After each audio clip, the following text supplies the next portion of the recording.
আমাদের জীবনে বন্দে মাতরম সঙ্গীতের ভূমিকা অনন্য। পরাধীনতার সাপ মোচনের সংগ্রামে দুর্জয় এক হাতিয়ার ছিল এই মন্ত্র।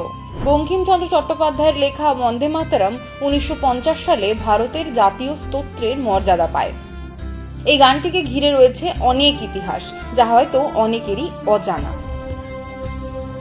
1906 কিংবা 1907 সাল ভারতের প্রথম জাতীয় পতাকায় দেবনাগরী হরফে বন্দে মাতরম ধ্বনিটি খোদিত হয়েছিল। 1909 সালে মাদার আই বোদি শিরোনামে বন্দে মাতরম গানটির ইংরেজি অনুবাদ করেন শ্রী অরবিন্দ।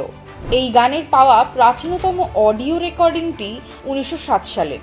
প্রথমে কলকাতা মহানগরীতে প্রধান প্রধান রাজনৈতিক সমাবেশে বন্দে মাতরম ধ্বনিত হয়। এই স্লোগানের ওপর ভর করে ভারতীয়দের মনোবল দেখে রীতিমতো ভয় পেয়ে যায় ইংরেজরা।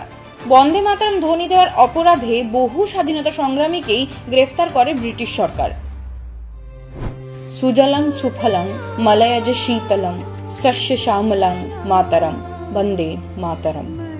বঙ্কিমচন্দ্রের এই গানটি ছিল স্বাধীনতা সংগ্রামীদের বীজ মন্ত্র। আজও এই গানের কথা প্রত্যেক ভারতীয়র মনে ও শরীরে জাগায় শিহরণ, যোগায় এক অদ্ভুত শক্তি, মনোবল।